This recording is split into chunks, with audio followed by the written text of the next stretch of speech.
Welcome to Table Talk here at the Philadelphia Sports Table Podcast Show, the longest running weekly Philly sports podcast show in the world. 12 years strong. We got a great show coming your way here on Table Talk. Great interview we have, and we've got our great friend. He's been coming on for so many years with us from Fox Sports Radio of the Lehigh Valley, our good friend, Mike Raymond. Mike, buddy, thanks so much for jumping on this week. You say 12 years. I've been there since year one. So I'm just throwing that out there. Absolutely. I know. There are a few of you that have been here since year one, man. Definitely appreciate you taking the time.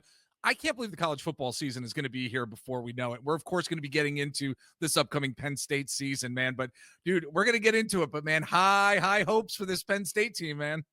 It's interesting. I'll talk about it later on in the interview, but we had the opportunity just a few weeks ago to talk with Penn State center Nick Dawkins on the Happy Hour show, and believe it or not, the players try to insulate themselves from that, but it's hard, especially when the summer months come around. You're going back home to your hometown. Yeah. You can turn off Twitter, you can turn off social media, you can turn off everything and insulate yourself the best you can. But when you hear from family members and friends, it's the expectations are out there, and Absolutely. fair or unfair, they have to deal with it. Absolutely. Well, there's expectations, Mike, heading into this season for this Penn State quarterback, a quarterback that is projected to be selected in the NFL draft at some point, of course, based on what type of season he has. And I'm talking about Mr. Drew Allar. Our eyes are going to be on him to see if he's going to be able to take that next step and help to really, I think, set the tone for a potential Penn State national title. I can't believe I'm actually saying that. I got to pinch myself here. Last season, he had 3,327 yards passing, 24 touchdowns, 8 interceptions. It really is a pivotal year too for Allar, not only because of what his play will eventually mean for possible opportunities in the NFL, as I mentioned, but also really taking this Penn State offense to that next level. So when you think of Drew Allar's ceiling this coming year, what does that look like to you, Mike? Yeah, I mean, this is the season, right? This is where Drew Allar has the opportunity to be a household name or just another highly touted prospect that couldn't quite put it together. And it's unfair to kind of categorize him and boil it down to just that, because you had mentioned the touchdown to interception ratio last year, 3,300 yards. All the statistics are there. I think what most Penn State fans are probably going to be looking forward to seeing more of Drew Allar doing that next step stuff where, takes command late in games, can elevate those around him. We saw what he was able to do with Tyler Warren a year ago. He elevated him to the best tight end in the country. Can he do that with a brand new stable of wide receivers, through the transfer portal? He has all the experience under his belt. This is year 2 under Andy Kotelnicki's offensive scheme. The structure's in place. Whether it be more RPOs, more vertical shots, we know he has that howitzer for an arm. He can try to stretch the field with some of these new weapons. We saw the speed that they're trying to acquire with the wide receiver out of Troy. We keep hearing about, but this is his opportunity. Like you said, he has to be a top 5 quarterback in the country. Those are the type of players that elevate your team as a whole to a national championship caliber product. And if he hits that, Penn State's offense can absolutely be in the national title conversation. He's always been great, I think, at reading the field, seeing the field, keeping his eyes down the field, which I think is one of the reasons why that touchdown to interception ratio, which you mentioned, has been so important to his collegiate career. He really doesn't throw that many interceptions. I mean, 8 last year, yes, and there was a lot of those were in that USC game, right? Like exactly. He was trying to come back and win. He was trying to just be a gunslinger that game, and it ultimately paid off. So maybe more of that. I don't know if Penn State fans are going to necessarily sign up for more turnovers for higher upside, but certainly James Franklin, I probably wouldn't. But you saw what he could be as a top level competitor in that USC game. Yes, absolutely. Well, let's move on to another aspect of this offense, which I cannot wait to watch. I mean, we are going to see a lot of rushing yards this coming season, Mike, from Nicholas Singleton and Kaytron Allen. They are entering their senior year. Last year, 2024, they became the first running back duo to each run for over 1,000 yards in a season. When it comes to this two-headed monster here, this rushing attack, I think we're going to see some special stuff again yet this season from these two running backs again, keeping our fingers crossed that they both stay healthy, of course. I mean, they have certainly raised the bar in terms of running backs in the collegiate level, especially, of course, Division I. Do you think they could have an even better season than last year? What are your thoughts here? Yeah, I think absolutely. Especially early on in the season, I think Allen and Singleton are going to be leaned upon to be the focal points of that offense until Drew Allar gets that and builds that rapport with the new wide receivers on the outside. But they're not just explosive runners; they're veteran leaders, and I think Yeah. that is going to be a huge part of what the team is going to expect out of them. You mentioned each rushing for 1,000 yards, over 1,000 yards last year. That's fantastic. That's great. I want to give you a trivia question, Jeff. Do you know who the Ooh, all time leading rusher in Penn State history is? is Curtis Enos? No, not that far back. Okay, not that far back. People kind of forget about how Evan Royster was able to be a accumulator. Ooh, yeah, there we So go. Okay. I'm just throwing it out there because Singleton and Allen are just about 1,000 yards shy of his all-time career rushing Yeah. mark at Penn State. So How did I I think it's forget like, Evan Royster? Oh my gosh. it's he's kind of in that forgotten era. Like they Yes. were really good, but not great. They Yeah. were a good but not great team, but Yeah. certainly better than the early 2000s. But Yes. Singleton certainly has the vision. He has the breakaway speed. We saw it against Boise State in the what was that? Was that the Fiesta Bowl? Yes, Yep. Fiesta Bowl in the second round game of the college football playoff last year. And Allen, of course, his physicality is his calling card. So it's how they complement one another, how they can spell one another if it gets too many carries for one guy in one game. And with that consistent offensive line play, one of the most veteran returning offensive lines in college football, I think it's going to be on that running game to continue to build. And once that running game is able to be such a feared threat of the Penn State offense, that's when stretching the field becomes possible for Drew Allar. Like he can start throwing those long balls down the field because they're respecting the running game so much. They're bringing so many people into the box to defend it. So I wouldn't be surprised if both guys hit that 1,000-yard mark this year. Double-digit touchdowns. I think somebody has to take the scoring title away from Tyler Warren last year. So why can't it be these two guys who have just been a crucial part? And just remember, these guys had opportunities to play elsewhere at some great Division I programs, but they decided not only to come to Penn State, to stay at Penn State. They respected the process. They didn't need to be the feature back because they know together they are the best running back room in the country. So I'm sure that there were knocks at the door, inbox messages, and here's what we can offer you via the transfer portal. No, they stayed loyal to Penn State, and hats off to them for doing that. And I'm sure Penn State fans will remember that come, their legacy time. That speaks. Penn State fans, they buy into that kind of stuff. Absolutely. The pressure is going to be on them, but I think the pressure is also going to be on another unit. And look, it's the wide receiver core is what I want to get into here at this point, because when you look at the offense, I guess not everything is 100% positive necessarily heading into the season with this Penn State offense. I mean, for what seems like, Mike, just an ongoing theme year after year after year, there are questions about how effective the wide receiver group is going to be. We're hearing those, those rumblings over here on the side. Are they really going to be effective? Due to the transfer portal, graduations, Penn State lost 3 of their starting wideouts from 2024. Plus, you mentioned Tyler Warren. They, of course, lose him. He was drafted by the Indianapolis Colts. And they do have Khalil Dinkins, a tight end, who I think is going to be a pretty nice threat in the end zone. Not too many people know about him yet, I don't believe, but I think he's going to be a more popular name come the end of this season. But when it does come to the wide receiver core overall, what is your level of concern really heading into this season? Yeah, legitimate question marks, 100%. Especially because we saw what the wide receiver room just kind of waved by. And there was guys that just you thought were going to stick around. Could Omari Evans was a name that I thought had an opportunity to be an emerging talent this year. He opted to find another place to play football. And really quickly, I want to just mention, because you brought up tight end and Khalil Dinkins, it's kind of plug and play, whether it be Khalil Dinkins, whether it be Luke Reynolds, who we saw last year, Andrew Rapplier, we didn't get to see because he got hurt. I think they'll be just fine at tight end. It won't be the dominant performance like what you're used to with Tyler Warren, but at the same time, you'll be just fine in getting a guy who can do some damage either way. So going back to the wide receivers, though, legitimate question marks. They go to the transfer portal. They get Trevor Pena from Syracuse, which was a late acquisition. And to me, I think it speaks to what they really believe in what he could bring to this Penn State offense, because he was that late addition. He was announced the morning of the blue-white game, if you remember. Yeah. That was already after they got Kaytron Hudson from USC in the transfer portal, after they got Devontae Ross from Troy, the all Sun Belt kid, who is, by the way, a really great special teams threat you should be aware of.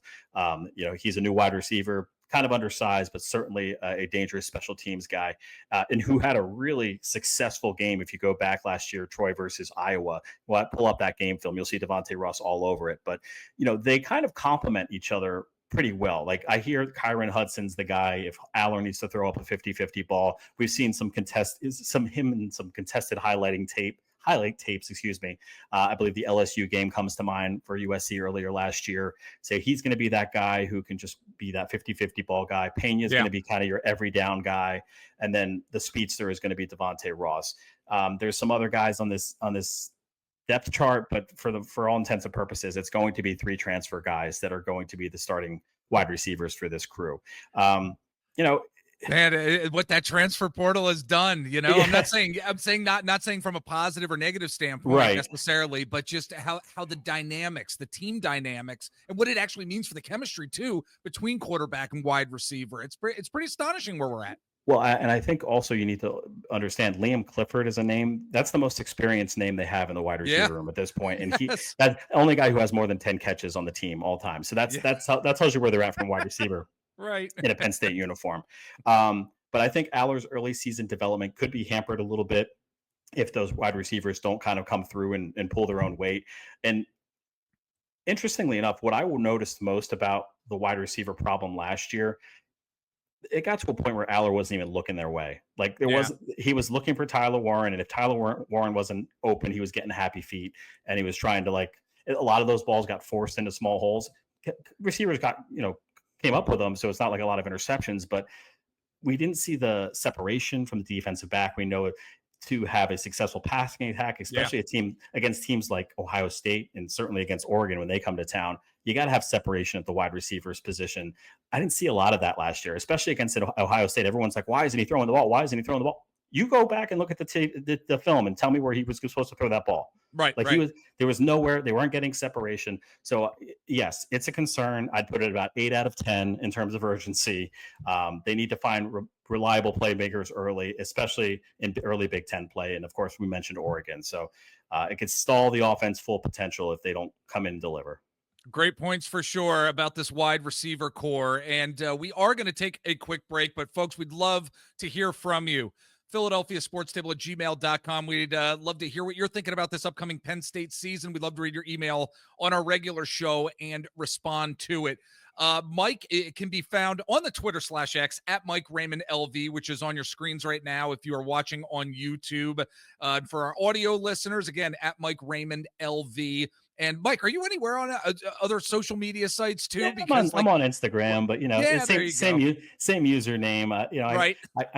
I've been tailoring back my. It was one of my New Year's resolutions. I was trying not to post as much on social, but I'm out there. There. But of course, you can check it out lvfoxsports.com for our streaming content and all of our podcasts of our local shows. lvfoxsports.com. You can check us out there. Nice. Awesome. Folks, we're going to take a quick break to pay some bills. We're going to be back in a bit. A lot more Penn State football talk coming your way. We'll be back in just a bit. All right, we are back with Mike Raymond from Fox Sports Radio of the Lehigh Valley. And I want to move over to the defense here, Mike. I want to first talk about the fact that, not having Abdul Carter anymore, that's going to mean something for this Penn State defense. I mean, the defense is losing 12 sacks from him from last season. Plus, they're losing a combined 14 sacks from other players who have graduated and or have simply moved on in their own right. I know that Danny Dennis Sutton, he's going to be a major piece of this defensive puzzle moving forward and the pass rush. But I do wonder, how concerned are you for what this Penn State defensive pass rush is going to look like this season? Again, not having Abdul Carter, such a force for years on this team. What are your thoughts here? It's more than just the stat line, like you mentioned, Jeff. 12 sacks is what it is. It's just presence being felt and having to account for him, in pre-snap reads and defensive Yeah. coordinators. What is Abdul Carter doing? You're always having the eye on number 11. So from that standpoint alone, just not having to worry about a guy with the talent level of the number 2 overall pick, or was it number 3 overall pick for the Number Giants, 3. right? Yeah. So this is a guy who is the number 3 overall pick for a reason. So yeah, you're going to have to replace the fear factor. But you mentioned Denai Dennis Sutton, certainly a guy who showed up big as the playoff picture kind of unfolded Did I call last him year. Danny? I called him Danny. Yeah, Goodness no worries. gracious. Most people did when he first arrived on campus. Yeah. But yes, Denai Dennis Sutton certainly can become the alpha of this defense. He's got the keys now. He's got a new defensive coordinator in Jim Knowles, who knows how to bring the pressure from all over the place. That was his hallmark as he's come up through the ranks here, and obviously just coming off that national championship run with Ohio State. You pay big money for a big name in Jim Knowles, and I expect more blitz packages. I think in terms of creating pressure, I think it's going to be coming from the secondary a lot more than we're used to seeing. Okay. I think you Mm. have the players out there that can certainly contribute to that. I was really disappointed to hear that Max Granville, the defensive lineman, went down with a long-term injury this offseason. That's Yeah. not ideal. Coaches loved him. You heard a lot of great things. Saw him in a limited role last year, but he was a young guy they were very high on. So that's a little bit more disappointing. You have Zariah Fisher coming off the injury himself. I think they're expecting a lot out of him. And then, of course, there's pieces that are just going to be new out there. You hear about the transfer of Amari Campbell from North Carolina. He's going to be the kind of guy who's going to replace King, the middle linebacker from last year. He's going to be that run stuffer kind of guy out there. Yeah. Tony Rojas, you love his athleticism. You got to get creative with him. I know he's showed up in a big way in the win against SMU at Beaver Stadium in the first round of the playoffs. So there are ways to kind of create it. And like I mentioned, the secondary I'm going to be looking to. And there's going to be some young guys. I keep hearing a lot about this Yvonne Kamaju, who's coming in as a freshman, 6'3", 245. They got Anai White, who is a transfer from Texas A&M that I don't think is going to have an initial impact, but perhaps could work his way into the rotation. And that's one thing that Penn State defense has done since James Franklin's have been there. Like if you want to play early, you're going to have an opportunity to be in the rotation. They sub defensive linemen like it's their business. Like they go in and out. So you have opportunities to get reps. So even if you don't have a lot of tape on your resume, you could potentially still have a role in this defense. So through the transfer portal, through the defensive backfield, and through some young talent, I think they're going to try to plug and play. And I also haven't mentioned Zane Durant yet. Oh, yeah. Zane Durant, who was Yes. becoming a beast. So between Denai Dennis Sutton and Zane Durant as the veteran core of that front four, I think they'll be okay. It's not going to be like having Abdul Carter, but I think they'll be okay. Yeah.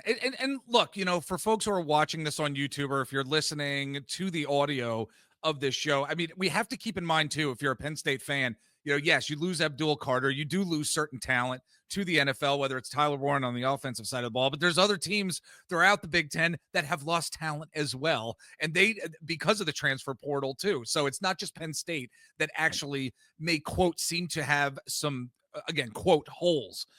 It goes around college football. There's going to be a ton of teams that are going to be trying to develop players as well as part of their depth, just like Penn State is going to. We have some really good talent on this team, but I think that's something we all need to keep in mind too, Mike. 100%. Yeah. I mean, give it time. It'll get there. And also just remember, like, James Franklin and his staff are one of the best recruiting bunch out there. And they're going to find guys that are going to be able to have an early impact, and they're going to put them in good positions to succeed. So that's more on the position coaches, but the recruiting has been the same since he's been here. Yeah, absolutely. All right. Well, I wanted to get into some strengths and weaknesses of this Penn State defense heading into the 2025 season. So, two-part question here. Let's start with the biggest weakness from your vantage point. What you see with the Penn State defense heading into this season? What's the biggest weakness for them? Yeah, I think I just kind of said it. Like interior defensive line. Okay. Interior defensive line is probably the biggest concern. There's been some injuries that have contributed. to some thinness at that defensive spot. I know they got a transfer from Michigan, Owen Wafel, I believe is how you say his name, who is a guy, again, similar to Anai White, very young, but is going to be that bigger body in the middle that they could kind of rely on. Alonzo Ford is a name that we keep hearing about, who had his injury concerns over his time in a Penn State uniform as well, but when healthy can be a very capable, like, be average like defensive lineman. I think he could be even more than that if he stays fully healthy and can get the reps that he needs to be one of those impact players. But I think his interior defensive line outside of Zane Durant, that's where I look at. I don't see a lot of proven depth there at this point in the season. Yeah. What about the biggest strength on the defense? What do you think that's going to be when when a season is all said and done? It's like, this is definitely going to be the strength. What unit or individual even is that for you heading into the season? There's so many freaking names in that secondary, Jeff. Like so many names that I'm so excited about. Like, we know AJ Harris and what he was able to do when he transferred last year. Zion Tracy has made an impact. Zaki Wheatley from a leadership perspective and a big hitter in the backside of that defense, Rome in the back end there. So I think it's got to be that defensive secondary and what they're able to do. They're going to make life hell for anybody who wants to come over the middle of that defense. They're going to make them pay. And the one player I want to get his name out there. I don't, most Penn State fans will remember him, but I forgot about this, that he had transferred back. It was King Mack. King Mack from 2 years ago, left last year to play at Alabama, has returned to Penn State. Leadership capabilities with King Mack. I hear he's one of the fastest guys on the team. So athleticism galore. He was a highly recruited guy out of the state of Florida, where some of the best football players are bred. And I think he's just going to bring just another dimension to this Penn State defensive backfield. So it's got to be the defensive backfield that I'm the most high on. And I'm hoping Jim Knowles gets a little creative with the defensive blitz schemes and getting them coming from the corners and the safeties. Screw Alabama. Come back to Penn State, man. Forget Alabama and that program for sure. All right. And you wonder what you can glean from that, right? Like, I'm sure he can bring some different perspective on what it's like being, preparing on that level. And in the SEC, everyone's got to give SEC their flowers. But no, I think legitimately, like, what can you take away from that experience that can help Penn State be better? And who knows what he could have picked up and brought to this program. But very excited to have King Mack returning.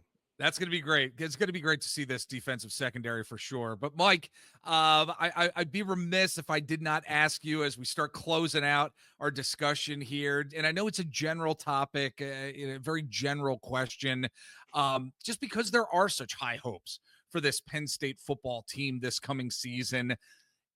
Do you really think that it can be the year that James Franklin is able to take this football program to the national title game here?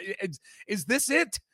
Are we at the pinnacle right now in terms of what James Franklin's going to be able to do for this team? What are you thinking? It's like Huey Lewis song. Is this it? Yeah, exactly. If this is it, please let me know. Right? Like, that's the lyric. I think it's absolutely within reach. Right? Like, I think the margin is razor thin, though. He's built the roster to compete with the likes of Ohio States and Oregons. Now you have to give them their flowers now that they're in the Big Ten. Michigan's, like, he has built this roster to be on that level.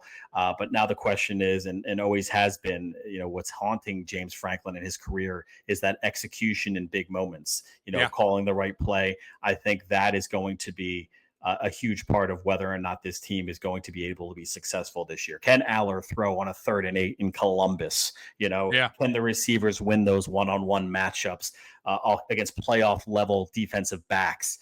Can the defense hold a late lead against the top 5 team? Those are the questions that we're going to have to answer. And, it helps you get a bye week before Ohio State. You get a bye week before Oregon, your 2 biggest games of the year. So the schedule is manageable from that perspective. But, it's going to be on Allar. It's going to be on the receivers to overperform on the expectations. This is certainly the most complete team Franklin has had.